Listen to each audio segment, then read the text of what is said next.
Welcome to the Digital Brand Builder Podcast, where we bring you the best growth strategies from the world's experts to help build your business fast. And now, here's your host, Mark Fidelman. Hello, everyone. Welcome to the Digital Brand Builder Podcast.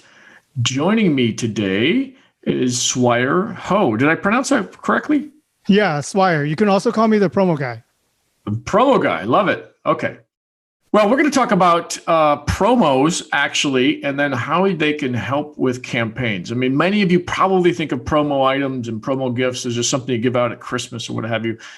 But Swire is going to talk about what you can do with promos in your marketing campaign. So with that, I'm going to turn it over to Swire and have him give us a little bit of a background about himself. Thank you, Mark. So again, my name is Swire. You can also call me the promo guy. I'm with Garuda Promo and Branding Solutions. So I'm a promotional product consultant who help marketing professionals and brands to reach their target audience. I help them research for relevant promotional item, help them to build, execute campaigns in order to build relationship with their client and audience group. Okay, excellent. Well, thanks for that. And you know, for me, I haven't purchased any promo items in a very long time. And when I did, it was just, I think it was at a lender, a mortgage lender. And we used to give them out to the realtors, anyone that referred us any business or anyone we wanted to refer us any business. So let's talk about what the state of promotional products is in today. It's actually in a different world right now because of COVID. But then the idea I always like to ask my clients are, when, I've been listening to your podcast, we talk about how people are able to use market data, to use Google Ad, to do inbound marketing on HubSpot, right? So we spend a lot of money and effort to acquire a client. But then my question to them is, how much do you spend to retain a client? They're like, what do you mean? Once you have the client, what do you do to make sure that they come back and reorder for you? And how much money do you spend per client?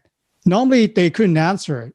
But then using promotional product, and as we know, when we had a client, the chances of them to order from us again will be a lot easier than we go out and look for another prospect.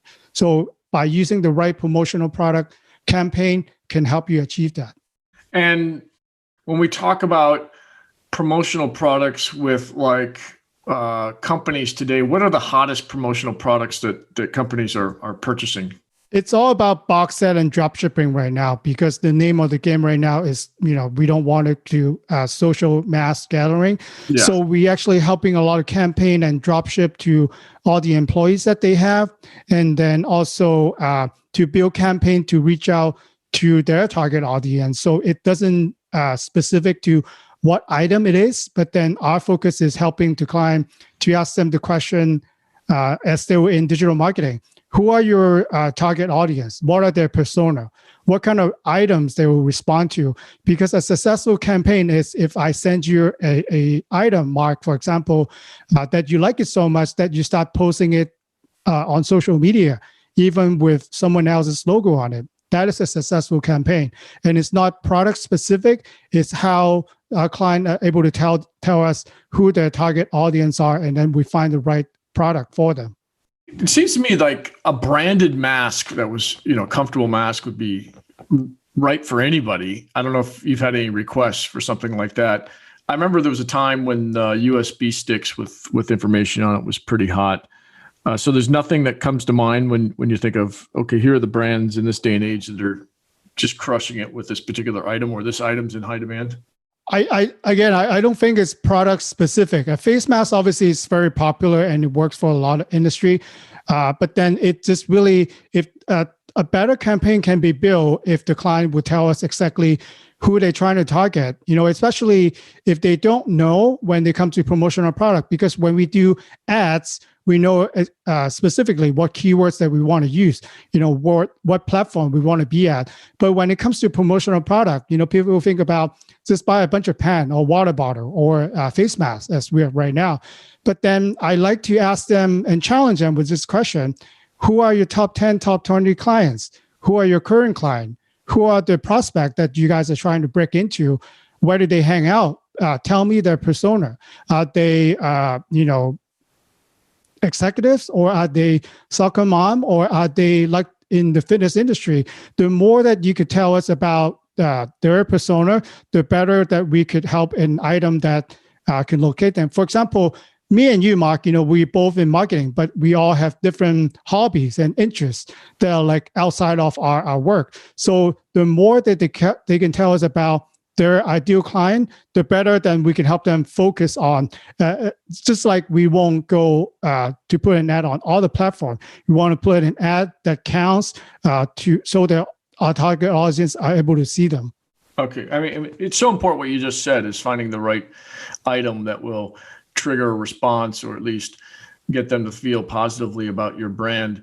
So, and I like the ad as an analogy. So does that mean you're testing different products out with their target customer ahead of time, or are you just relying on your collaboration to figure out what the best promotional product is? Yeah, I think I will give you an example. We work with an insurance company. They're a mid-level insurance company. They insures luxury homes. They insure private jets. A lot of expensive stuff for their client. So obviously their clients are high net worth individual. They're thinking about holiday gifts. So no gift they could possibly send will impress those demographics. But knowing who they are trying to target and knowing that their business is insurance, I suggest that instead of sending them another wine and other things that they would probably don't care for, send them a fire extinguisher. So they could put it on their private jet, they could put it on their yachts with your name on it. So because the last thing that people would buy when they have those kind of luxury item is a fire extinguisher. But then it kind of relates to your message as an insurance company. You don't want to use it, but then when you need it, that's where you reach for it. And that kind of relate to the message. And that's how I like to build a campaign for our client. And then they end up having a good response because they never thought of buying an extinguisher themselves. All right. Yeah, I mean, very good point there. So let's move on from how we properly select a promotional item to how do you use one in a marketing campaign? Because I'm very curious about this. I haven't thought about using promotional items in marketing campaigns. I mean, we've done contests, we've done giveaways, and maybe it's a giveaway. But so let's talk about a particular marketing campaign that you've done with a promotional item that's moved the needle. Sure. For example, I think about 2 podcasts ago, you had a guest who spoke about word of mouth referral type program online. So to extend that, you ask people for referral to leave you a message, let's say on Google review or Yelp. To build on top of that, if you have the budget, you can actually send people a thank you gift after they send you the referral. It could be a t-shirt or it could be a hat that relevant to the brand. And then what you're doing, you created your recent client to become a mini ambassador. So in your field, you understand that, we sometimes reach out for influencers. So they have maybe 100,000 or even more followers. But then for regular people, at least we will have 5 to 10 people that we could affect their buying decision right away. So by thanking them because they're writing you a referral and then you send them a gift, then they're more willing to talk about your brand, your product and services to their friends or whoever that they can influence. So that could enhance the referral program that the brand is trying to build. When I look at, these promotional items in a marketing campaign, I look at it a couple different ways. One is you use it to get people's email address, or you use it to make them feel like they're going to pay more attention to you or a specific campaign that you're running. But if I'm spending the money on a promotional item, I expect some kind of return on it. So for example, let's say an ad cost me $25 to get an email address, and I'm just making up these numbers. Mm-hmm. So if I'm buying promotional items at $25 a pop, and I'm not saying that's what they are, but let's say I'm sure you have them, then I'm going to want the same or better, maybe not better response. Then I love when I'm walking myself through this scenario, but I think a promotional item could sit on someone's desk for a long time if it's that type of promotional item, or in somebody's home for a while. So there's probably better value than an ad. but I still want them to take an action in a marketing campaign. I want their email address. I want them to buy. I want them to do something. So in your experience, when you're stacking up a marketing budget and somebody comes to you and says, well, ads are working for us, why should we use promotional items? Where are we going to get a better return? And what's your response to that? Well, again, I will go back to the initial statement that I have. How much are you willing to retain a client, especially if they're your top 10 client? How much are you willing to spend on whatever gifts that you have? So, a campaign can be, for example, if you have, let's say, $2,000, you can buy expensive pens. Inexpensive pens for 50 cents, for example. Then you have 4,000 pens. Or you could tell me who your top 10 clients are, and then you have a budget of $200 per guest. Then you send them a gift that is $200 that obviously will be very nice. The goal is, for them to receive it that is so right for them that they call you right away. Then if you're a good customer relation, or if you're a salesperson, then you build on that relationship with them. And then you maybe tell them some of the promotion that you're running. Or if it's just a referral program, then you really ask them, so if you like our service, would you mind to pass on a few different names that you think might be benefit for our product and services? Or if you know that they're a big company, if you're working with sales department, can I get an introduction to the human resource department, maybe to the marketing department, or whoever that you might want to try to connect with? So that's how you use gifting to your advantage. And then how much sales can you generate from that? It really depends on, obviously, it's not just a promotional product can bring you a lot of sales. It's considered as one of the tools, like when we run ads, it's one of the tools that could help you bring sales into your funnel and to grow your business. It reminds me of a book called Giftology that I don't know if you've read it, that was actually really good. And in it, and I'm going to butcher this, but he talks about setting up this gifting exchange. He just pays it forward with gifts, and he just finds the right gift for people. And there's some promotional items or gifts that move the needle, some that don't, but he just incorporates that into his business. And I know a lot of authors do this with their books, but it seems to pay off. But I don't have any other research other than what this gentleman had said in his book, Giftology. Do you have any thoughts around that? I think a good promotional product campaign, a promotional product will probably not generate the sale like an ad will do. A promotional product, if done successfully, gets people to talk about you. A good example would be a nonprofit organization right now with COVID. They're not able to hold a fundraiser. They can do their annual dinner event with all the donors. Instead, I suggested them to have your volunteers, give them a T-shirt, give them something that represents your nonprofit organization and have them wear it. So when they interact, people will see that, what's the T-shirt that you're wearing? What is the item that you're using?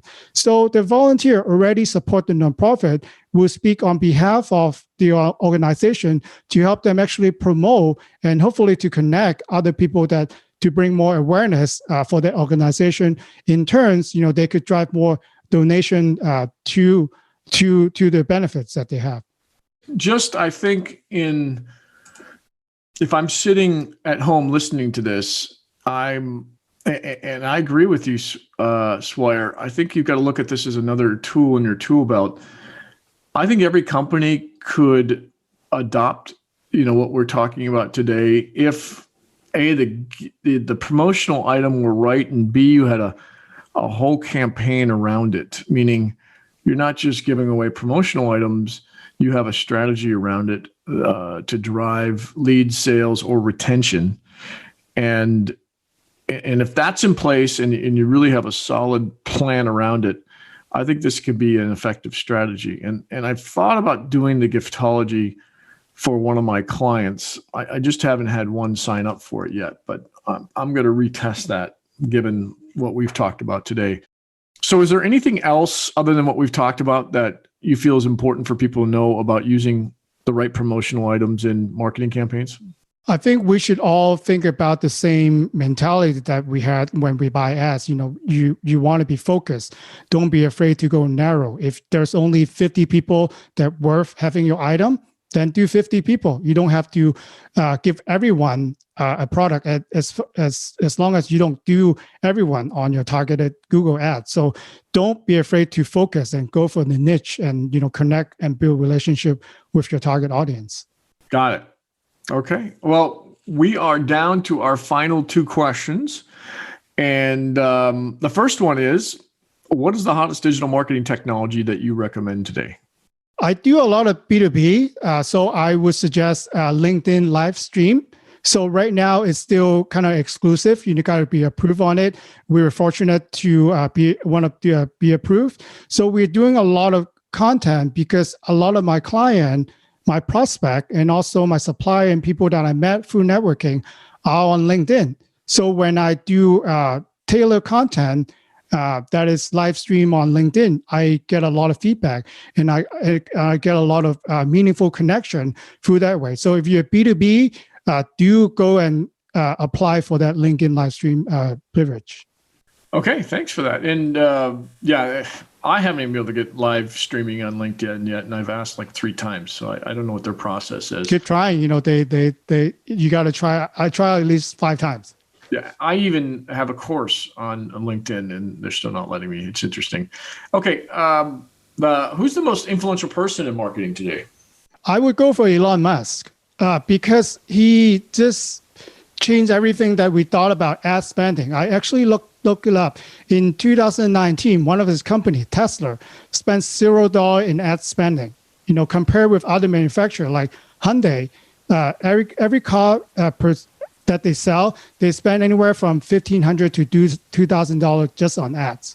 And then he is a master salesman. He is able to build so much anticipation in all his company. So he actually don't send cars to car magazine, and car magazine actually have to borrow from someone and to write about his product. So he is able to create so much anticipation. He actually have the press wanting really to write about all the things that he said. And he's master at creating a lot of controversial. He create memes. So it's just a natural marketing person for any of the company that he has. Okay, excellent. Well, I thought this was brilliant. I didn't think that we'd go this far with kind of an old school, and forgive me, I know it's becoming more and more modern, but kind of this old school technique that was very popular in the 80s and 90s, and I know it probably still is, so forgive my ignorance, but applying it to a digital marketing audience, I think is brilliant. And I know that there's going to be some people listening to this, they're going to think, yeah, this promotional item might move the needle more than what we're doing everywhere else. And it's something that differentiates you from the pack. I mean, I can't remember. I guess there's been one promotional item that I've been given in the last 3 years, and I thought, okay, you've got my attention. And that was when somebody sent me a envelope with this electronic item that when you opened it, it had a screen that played a commercial. It was pretty cool. I'm like, they must have spent a fortune on this thing. But it certainly got my attention, and I haven't forgot it. So with that, Swine, where can people find you? They could look at Swire Ho, the promo guy. I put the hashtag so that people could remember me. I also, have a podcast called The Small Business Show, where I interview, people that I find fascinating in business. Okay, Swire. And is there any place that people can go to check out a list of these promotional items? Yeah, they can go to our website at garudapromo.com. There they could find the ideas there.